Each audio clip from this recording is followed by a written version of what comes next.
जो first option था incorrect था, सेकंड ऑप्शन था कि एक्सेलरेशन की मैक्सिमम वैल्यू हो सकती है 2 न्यूटन की, क्योंकि उन्होंने आपको क्वेश्चन में दे रखा कि the motion is pure rolling. ठीक है ना, क्वेश्चन की लैंग्वेज में है कि the centre of mass of the object has an acceleration a given that the object rolls without slipping। तो आपने जब rolls without slipping के लिए limiting force of friction μmg ले लिया और उसके थ्रू सॉल्व किया, तो फोर्स F की मैक्सिमम वैल्यू 6 μmg आ गई। दैट मींस कि आप इससे ज्यादा फोर्स अप्लाई नहीं कर सकते हो। अगर आप इससे ज्यादा फोर्स अप्लाई करोगे तो जो मोशन होगा सिलेंडर का वो प्योर रोलिंग का नहीं रहेगा। फिर जब आपने वो फोर्स F मैक्स अप्लाई किया तो एक्सप्रेशन A आ गया 2 μmg। So B option was correct. अब इसका सी ऑप्शन है the magnitude of the frictional force on the object due to the ground is always μmg। the magnitude of the force of friction on the object is always μmg। तो मुझे कोई बच्चा बताएगा कि option जो हमने अब तक कैलकुलेशन किया है, directly on the basis of that आप कंक्लूड कर पाओ कि ऑप्शन करेक्ट है या इनकरेक्ट है। Any student? सर ट्रू होना चाहिए ताकि प्योर रोलिंग हो सके, क्योंकि ये मैक्सिमम वैल्यू है। हाँ, मतलब आप इसे अगर इस तरीके से बोलते हैं कि सर जब 6 μmg फोर्स अप्लाई किया जा रहा है, F की वैल्यू 6 μmg है, तब फोर्स ऑफ फ्रिक्शन μmg की जरूरत है। अगर ये फोर्स कम होता तो हमें मे बी कि पूरे फोर्स ऑफ फ्रिक्शन की जरूरत नहीं होती, तो हमें क्या होता, मे बी हमें उस केस में पूरे फोर्स ऑफ फ्रिक्शन की रिक्वायरमेंट नहीं होती। आप समझ रहे हो? हाँ जी सर। This is clear. अगर आप फोर्स F की वैल्यू लेते 2 μmg, F की वैल्यू फोर्स ऑफ फ्रिक्शन जो F अप्लाई किया आपने लिया था 2 mg, तो देखो आप फोर्स ऑफ फ्रिक्शन की वैल्यू कितनी आती है, 32। मैं यहां सॉल्व करता हूं, आप ठीक से देखना। आपने 2 μmg ली और फोर्स ऑफ फ्रिक्शन पीछे की ओर F डैश है, F minus F dash equal to mass m into a।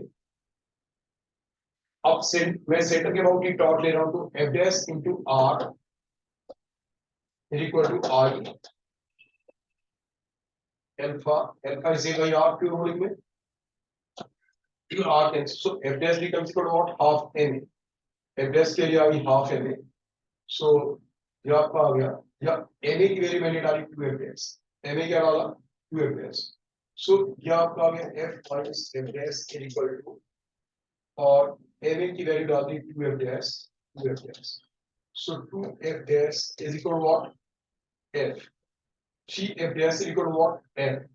और F के लिए मैंने क्या बोली आपसे, मान की मैंने ले ली 2 μmg, तो दैट मींस कि F dash equals what 2/3 μmg। तो फोर्स ऑफ फ्रिक्शन कितना लगेगा वो डिपेंड करेगा कि what is the force apply. तो मैंने आपसे यही थोड़ी देर पहले बोला था कि जब हम ऐसे केसेस में फोर्स अप्लाई करेंगे तो फोर्स ऑफ फ्रिक्शन की डायरेक्शन डिसाइड इस फैक्ट से होगी कि फोर्स ऑफ फ्रिक्शन की टेंडेंसी हो मोशन को प्योर रोलिंग में रखना, तो डायरेक्शन भी ऐसा रहेगा और मैग्नीट्यूड का अमाउंट भी उतना लगेगा जिससे कि मोशन प्योर रोलिंग में हो, बट मैग्नीट्यूड कभी भी लिमिटिंग फ्रिक्शन को एक्सीड नहीं करे। राइट, इसका लास्ट ऑप्शन है for thin walled hollow cylinder A equals to F by 2F। मतलब अगर ये हॉलो सिलेंडर होता तो एक्सेशन A की वैल्यू होती that would have been F upon 2F, thin walled hollow cylinder. तो दैट मींस कि उस केस में जो A की वैल्यू होती that would have been A equals to F by M। Let's see, motion pure rolling का है, वैसे अगले पेज पे ले लेता हूं, आप देखो F। अब ये तो कंफर्म है फोर्स ऑफ फ्रिक्शन पीछे की ओर है, राइट, और मोशन प्योर रोलिंग का है। मैं टॉर्क इसी पॉइंट के अबाउट ले लेता हूं, मोशन इज दैट क्लियर, मैं इस पॉइंट के अबाउट ही ले लेता हूं, सो दैट बिकम्स F आगे की ओर है तो F into R, इस पॉइंट के अबाउट टॉर्क किया तो F into R equals to mr square into alpha। mr square into what, alpha। क्योंकि टॉर्क हमने इस पॉइंट के अबाउट किया तो इस पॉइंट से फोर्स ऑफ फ्रिक्शन यहीं से पास होगा, तो F into R equals what, I alpha. So इससे आपकी अल्फा की excuse value me sir, sir वो 2mr² होएगा ना, 2, 2mr² बाई सॉरी हाँ, हम सॉरी हाँ, इसी पॉइंट के अबाउट I लोगे। सो अल्फा की वैल्यू आ गई कितनी, F by 2m by r आ गई, f by 2m by r आ गई ना, क्योंकि अब टॉर्क देखो मैं आज के कैलकुलेशन में 2 बार ही गलती कर चुका हूँ, मतलब दूसरी बार मेरी गलती है। जब आप टॉर्क इस पॉइंट के अबाउट लोगे तो आपको आई भी इसी पॉइंट के अबाउट गिरेगा, तो f into r equals to I to mr square, इसके about mr square plus mr square I alpha, तो अल्फा की वैल्यू क्या आ गई f by 2mr। तो सेंटर ऑफ मास का जो एक्सप्रेशन ए आएगा that mean alpha into r, so that we want f by 2m। ये ऑप्शन डी था, तो option D is also correct. ठीक, option D is also correct. अच्छा बच्चों, अगर इस केस में आपसे पूछा है कि in this case what will be the force of friction acting on it, इसके ऊपर फोर्स ऑफ फ्रिक्शन कितना लग रहा होगा, तो आप डायरेक्टली निकाल सकते हो। जब आपका ए आ गया तो आपने निकाला f minus F dash equal to what, f minus F dash equals what, mass mass into A की वैल्यू f by 2m आ गई, so that becomes what, f dash becomes equal to f minus f by 2, so that is what, f by 2। Force of friction कितना होगा, f by 2 के equal होगा, यानी कि force of friction आप देखो क्या हुआ, इस बात पे डिपेंड करता है कि what is the applied force, right. ठीक है, अब मतलब मैंने आपको जब बॉडी की एक्सिस फिक्स्ड हो या नहीं फिक्स्ड हो, उसमें जब हमने आज के हमारे जो मेजॉरिटी ऑफ द क्वेश्चंस थे तो फोर्स और टॉर्क पे बेस्ड थे। ठीक है, फोर्स और टॉर्क। अब इसी में मैं थोड़ा सा सवाल बताऊंगा कि अगर आपका ये जो है फोर्स की जगह हमने किसी बॉडी पे इम्पल्स इम्पार्ट किया और वो बॉडी की एक्सिस फिक्स्ड नहीं है, जो प्रीवियस क्लास थी मतलब कल वाली जो परसों वाली क्लास थी उसमें क्या था, एक्सिस फिक्स थी। अब आपने यहाँ पे ये सरफेस स्मूथ या रफ, मैंने अब यहाँ पे कुछ थोड़ा पिक्चर व्यू लिया, बॉडी को कर दिया कि it is the solid sphere, solid sphere इसलिए मास m और रेडियस r। ठीक है, मैं वहीं से स्टार्ट करता हूँ जैसे आपसे बोला गया, सेंटर से कितने ऊपर एक इम्पल्स इम्पार्ट करे p इम्पल्स, सो आपसे x की वैल्यू पूछेगी कि x equals to what for which motion starts pure rolling, motion starts pure rolling. अभी फ्रिक्शन नहीं है, देयर इज नो फ्रिक्शन, तो आप मोमेंटम एक रिजिड बॉडी में किसी भी पॉइंट पे अप्लाई करो, आप एक रिजिड बॉडी में मोमेंटम किसी भी पॉइंट पे अप्लाई करो, सेंटर ऑफ मास की वेलोसिटी आएगी p by m, momentum imparted upon mass है, जिसकी velocity of centre of mass. Is that clear students? ठीक है ना, नाउ सी, अब दूसरी चीज, अपने सेंटर के अबाउट मोमेंटम का इंपल्स है, सेंटर के अबाउट मोमेंटम का impulse, angular impulse, so that is what p into x is equal to what, I omega, p into x equals to I omega, तो I की value हो गई 2/5 mr square into omega. इससे आपने omega की value निकाली, omega आ गया 5/2 p by m into x upon r square।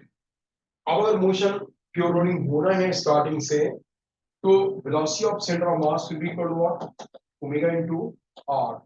So velocity of centre of mass है p by m, that should be equal to omega यानी कि 5/2 p by m into x by r square into r, एक r से ये r cancel, p by m से p by m cancel, और x की value कितनी आ गई, x becomes 2/5।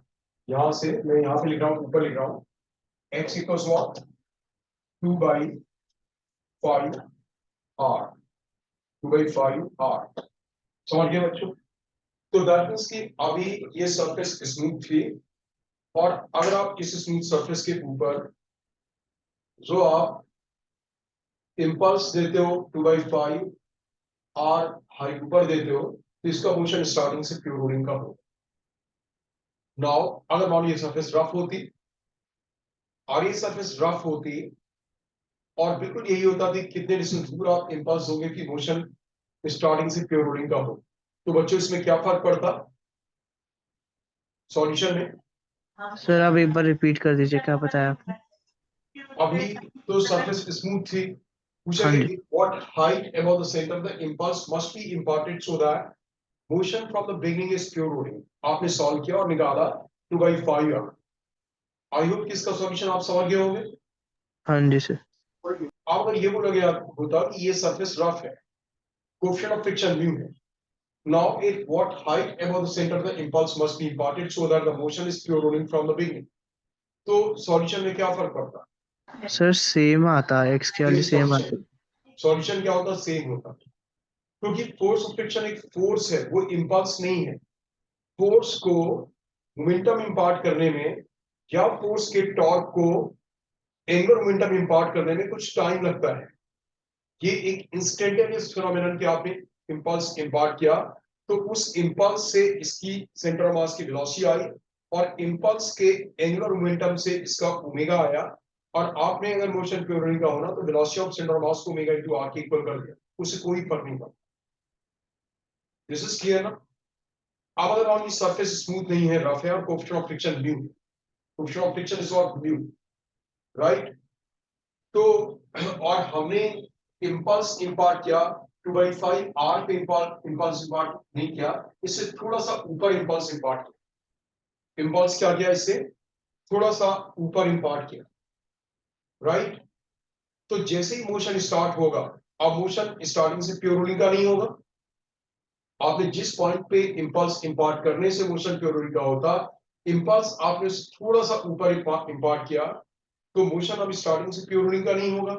Now because this solution is in front of you, so can you tell me कि जैसे आप उस पॉइंट से ऊपर इंपल्स इंपार्ट करोगे तो फोर्स ऑफ फ्रिक्शन का लगना स्टार्ट होगा, और फोर्स ऑफ फ्रिक्शन किस ओर रहेगा? आगे की ओर या पीछे की? सर वेलोसिटी इंक्रीज हो जाएगी तो उसको डिक्रीज करना चाहेगा ना फ्रिक्शन, बिकॉज हमने ज्यादा ऊपर लगाया है, तो तो पीछे फोर्स ऑफ की तरफ। फ्रिक्शन किस ओर रहेगा? तो सर पीछे की तरफ लगना चाहिए ताकि No, डिसेलरेशन। नहीं, आगे की ओर रहेगा। आप मेरी बात सुनो, इंपल्स आप जितना दे रहे थे, इंपल्स तो आपने उतना ही दिया, तो वेलोसिटी में तो कोई फर्क नहीं पड़ा। आपने उसकी हाइट ज्यादा कर दी जिससे कि एंगुलर इंपल्स की वैल्यू ज्यादा होगी, पी टू एक्स की वैल्यू क्या हो गई? ज्यादा हो गई, तो ओमेगा बड़ा आएगा। ओमेगा क्या होगा? पहले से बड़ा आएगा। हाँ जब जी। ओमेगा बड़ा आएगा तो रोटेशन से नीचे वाले पॉइंट की स्पीड मिलेगी, पीछे की ओर वो क्या होगी? ज्यादा मिलेगी। रोटेशन से जो नीचे वाले पॉइंट को पीछे की ओर स्पीड मिलेगी, that will be what? It will be more. समझ गए? हाँ जी सर समझ गया। राइट? तो फोर्स ऑफ फ्रिक्शन आगे लगेगा। अब उसका ट्रीटमेंट कैसे करते कि इस केस में फर्दर क्या होता? जैसे इनिशियली जो था motion was not pure rolling, but force of friction का कोएफिशिएंट ऑफ फ्रिक्शन कितना भी छोटा हो, कुछ देर के बाद प्योर रोलिंग स्टार्ट हो। अब कुछ देर के बाद जो प्योर रोलिंग स्टार्ट होगी, उसके इक्वेशंस कैसे बनेंगे? उसके इक्वेशंस देखो इस तरीके से बनेंगे। आपने मान ये सॉलिड सिलेंडर ही था, कोएफिशिएंट ऑफ फ्रिक्शन म्यू है, solid sphere mass m radius r, solid sphere this है। हमने इंपल्स पी टॉपमोस्ट पॉइंट पे इंपार्ट किया, तो अभी अभी आपको पता लगा कि जब 2/5 यहाँ से ऊपर करेंगे तो मोशन स्टार्टिंग प्योर रोलिंग का नहीं। तो पहला क्वेश्चन मान लो आपको किया गया कि क्या इस केस में मोशन प्योर रोलिंग का स्टार्ट होगा, तो आपने वही x की वैल्यू निकाली 2/5 r और कंक्लूड किया कि मोशन स्टार्टिंग प्योर रोलिंग का नहीं होगा। तो कितने देर के बाद मोशन प्योर रोलिंग का स्टार्ट होगा, और जब मोशन प्योर रोलिंग का होगा तो इसकी स्पीड क्या होगी और इसका ओमेगा क्या होगा? जब मोशन प्योर रोलिंग का स्टार्ट होगा तो इसकी स्पीड क्या होगी और इसका ओमेगा क्या होगा? आप ध्यान से देखो, ठीक है? तो यहाँ पे फोर्स ऑफ फ्रिक्शन अभी अभी हमने कंक्लूड किया कि फोर्स ऑफ फ्रिक्शन किस ओर होगा? आगे की ओर। Is that clear? Force of friction आगे की ओर। तो आप ये देखोगे कि जब इसमें अभी है, इनिशियली जो स्पीड होगी इसकी v इनिशियल होगा कितना? p/a। इनिशियल v क्या होगा? p/a। और इनिशियली लोएस्ट पॉइंट के अबाउट एंगुलर मोमेंटम कितना होगा? p into r। Lowest point के अबाउट एंगुलर मोमेंटम क्या होगा? p into 2r। p into 2r lowest point के, क्योंकि mg का टॉर्क 0 होगा लोएस्ट पॉइंट के अबाउट, o के अबाउट mg का टॉर्क 0, m का टॉर्क 0, फ्रिक्शन का टॉर्क 0, फ्रिक्शन उसी पॉइंट से पास होगा। तो P का एंगुलर मोमेंटम जो होगा that will be P r about the रो स्पान। अब कुछ देर के बाद जब ये बॉडी आगे आ जाती है होल्ड करते हुए और इसकी स्पीड हो जाती है v डैश, ओमेगा हो जाता है ओमेगा डैश, राइट, तब भी इस पॉइंट के अबाउट रो पॉइंट के अबाउट एंगुलर मोमेंटम तो कंजर्व होगा क्योंकि सारे फोर्सेस ही रो पॉइंट से पास हो रहे हैं, इसके about angular momentum will be what conserve. तो तब इसका एंगुलर मोमेंटम जो रो पॉइंट के अबाउट होगा that will be p into r, p into 2pr equals to 2pr equals to ये आपका आ गया कितना m v dash r plus i omega, तो ये रोटेट भी कर रहा हूँ ट्रांसलेट भी कर रहा है, तो मैं इसका जो एंगुलर मोमेंटम ले रहा हूँ मैं रो पॉइंट के अबाउट ही ले रहा हूँ, सो रो पॉइंट के अबाउट होगा m v dash r plus i omega 2/5 m r square into omega, और ओमेगा डैश की वैल्यू होगी v डैश बाय r क्योंकि मोशन फ्लोरिंग का है, सो दैट बिकम्स r से r कैंसिल, सो 5 और 2 7 7/5 m v dash r, so this what 2pr, तो that means कि इसका r से r कैंसिल और इसकी v की वैल्यू आ गई, v becomes 10/7 p by m is a v dash। तो जब इसका मोशन फ्लोरिंग का स्टार्ट होगा तो इसकी स्पीड क्या होगी 10/7 p by m हो। अब I told you just few minutes back कि फोर्स ऑफ फ्रिक्शन आगे की ओर होगा और कितना होगा पूरी ओर फ्लोरिंग नहीं है तो vmg, तो vmg से आगे की ओर एक्सेलरेशन कितना आएगा ug, जब vmg फोर्स ऑफ फ्रिक्शन आगे की ओर होगा तो फोर्स ऑफ फ्रिक्शन कितना आएगा, एक्सेलरेशन कितना आएगा ug, vmg upon n, that's the only force acting on it in the forward direction, so that we what ug। अब आपने इसके लिए इक्वेशन लिखा, जो आपने इसके लिए इक्वेशन लिखा दैट इज व्हाट, मैं वो इक्वेशन यहां लिख रहा हूं, आप लिखोगे v dash is equal to v plus ug into t, so v dash is 10/7 p by m और वेलोसिटी v कितनी है p by m, स्टार्टिंग में वेलोसिटी क्या होगी p by m, right, plus ug into t, इससे आप t की value calculate करोगे, तो इतने टाइम के बाद क्यों रोलिंग स्टार्ट होगी और जब क्यों रोलिंग स्टार्ट होगी तब इसकी वेलोसिटी क्या होगी आपने यहां से निकाल ली, जब वेलोसिटी आ गई तो अगर आपसे ओमेगा पूछा जाएगा तो ओमेगा की वैल्यू भी कैलकुलेट कर लोगे, ओमेगा की आप वैल्यू भी कैलकुलेट कर लोगे इसके तो v डैश बाई r से, तो दैट मींस व्हाट कि ऐसा क्वेश्चन तब भी बन सकता है जबकि वो फोर्स जैसे मैंने p मोमेंटम ऊपर दिया था, अब अगर p मोमेंटम जो 2/5 r आया था हमारा ना कि जिस पॉइंट पे मोमेंटम इंपार्ट करने से इसका मोशन फ्लोरिंग का हो रहा था, अगर मैं इंपल्स उससे नीचे देता तो मोशन फ्लोरिंग का तब भी नहीं होता, कुछ देर के बाद फ्लोरिंग का स्टार्ट होगा और मोशन फ्लोरिंग का नहीं होता, लेकिन उस केस में फोर्स ऑफ फ्रिक्शन किससे लगता पीछे की, और पूरा का पूरा फोर्स ऑफ फ्रिक्शन कितना लगता म्यू एम जी, यानी कि इसमें रिटार्डेशन कितना आता म्यू जी आता। तो वैसा ही क्वेश्चन जबकि आपने इंपल्स जो दिया उस पॉइंट के ऊपर दिया या नीचे दिया, दोनों तरीके से ऐसा क्वेश्चन बनता है, और इस केस में बोला जाए कि जब तक मोशन फ्लोरिंग का नहीं होगा, मतलब अगर आप इन दोनों चीजों को डिफरेंशिएट करो, जब इस तरीके की एक बॉडी एक रफ सरफेस के ऊपर रखी हुई है तो जब आप इंपल्स किसी एक ऐसा भी पॉइंट है जहां पे देने से मोशन स्टार्टिंग से फ्लोरिंग का होगा, या फिर आप उसकी उस पॉइंट पे इंपल्स ना देकर कहीं और देते तो मोशन फ्लोरिंग का नहीं होगा, लेकिन फोर्स ऑफ फ्रिक्शन है तो कुछ देर के बाद मोशन फ्लोरिंग का हो जाएगा, फोर्स ऑफ फ्रिक्शन अपनी डायरेक्शन डिसाइड करेगा इस तरीके से कि मोशन फ्लोरिंग का कॉज कर देगा।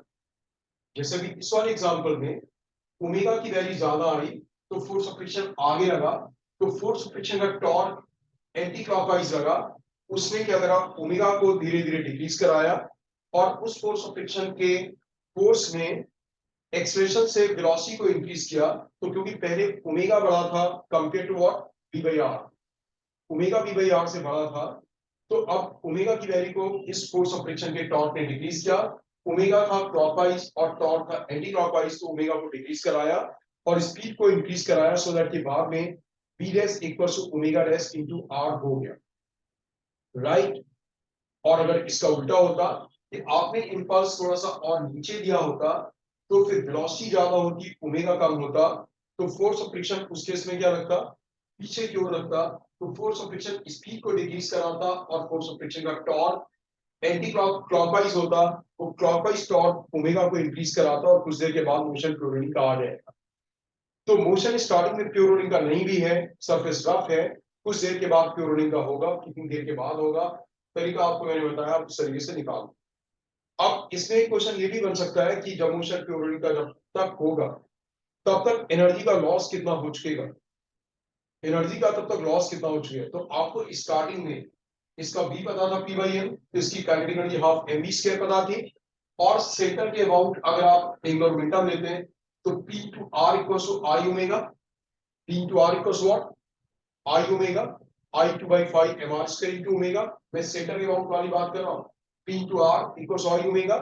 तो इससे उसका ओमेगा आ जाता, तो आपको इनिशियल जैसे ही आपने इंपल्स दिया, immediately after that it has got some kinetic energy of translation plus kinetic energy of rotation, वो आपको पता लग जाता। और जब मोशन प्योर रोलिंग का स्टार्ट हुआ तो आपको vs भी पता है, तो करस्पॉन्डिंग ओमेगा s भी आ जाएगा vs by r, तो आपको उस मूवमेंट की ट्रांसलेशनल काइनेटिक एनर्जी और रोटेशनल काइनेटिक एनर्जी दोनों पता लग जाएंगे, तो उससे आप टोटल एनर्जी तब निकालोगे, और पहले वाली पता है, डिफरेंस से करके निकालोगे how much energy has been lost. Is that clear? Yes sir. Right. अब बच्चों इसमें बस एक सेशन में और दूंगा, मे बी आज इवनिंग तक ही ले लूं, मैं मैसेज डालूंगा जिसमें कि रोटेशन डायनामिक्स में ही, जिसमें कि I focus more upon the law of conservation of angular momentum, law of conservation of angular momentum specially उन केसेस में जबकि उसकी एक्सिस बॉडी की फिक्स्ड नहीं है।